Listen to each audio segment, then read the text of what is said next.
Thanks for logging on to the Mountain West Digital Network. We are joined by Air Force women's coach Andrea Williams in your third year here at the Academy. Things starting to slow down a little bit? Yes, trying to get a handle on it.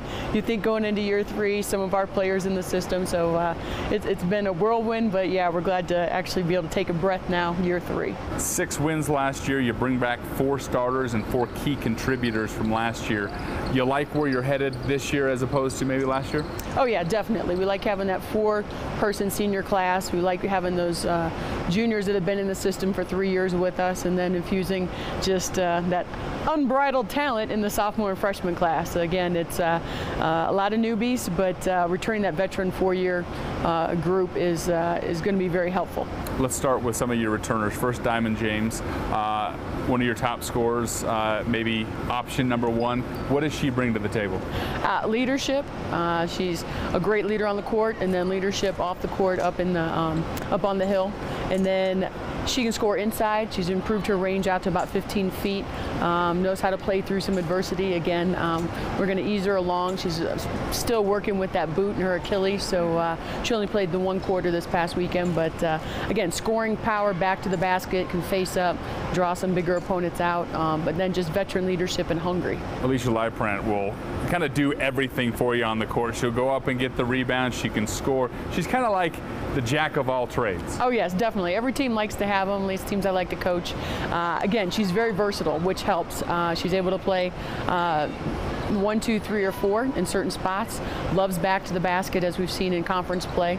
So can post up some smaller guards or even some bigger posts and then pull them away from the basket. Understanding our system, 3rd year in, and has high expectations for herself.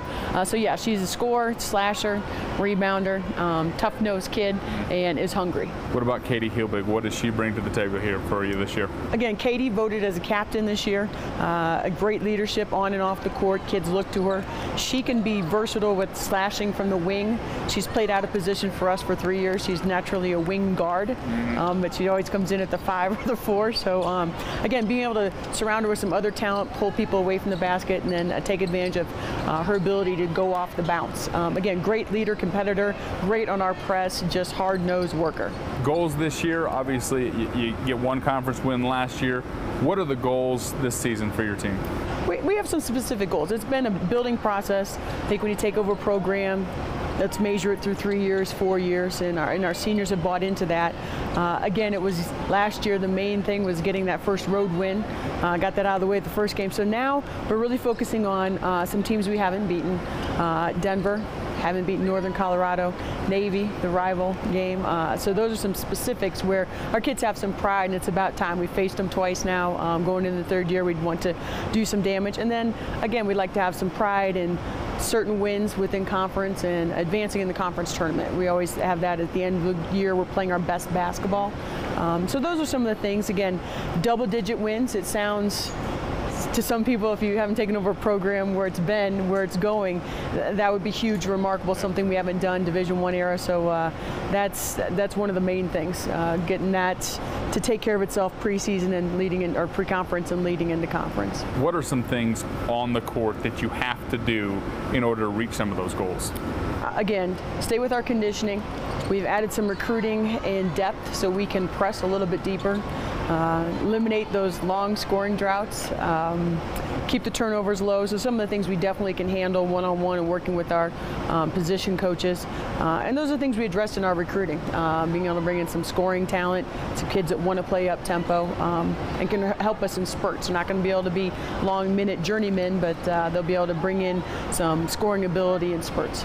At the end of the year, who's someone that maybe as we sit here today, as I sit here today, don't know about, but by the end of the year, say, pretty good player?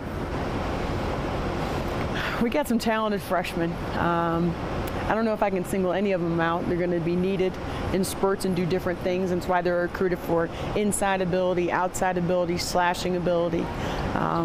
Just when they start playing with more confidence, I think it's going to be a collective group. Newbies, meaning some sophomores who are injured or didn't play, and some freshmen that are going to help the ones you've seen in uniform before. And I think everybody's buying into what their role is, how they're going to be able to contribute in certain ways and what they're recruited for. So I think it's more going to be collective as a younger unit, and that's what excites us.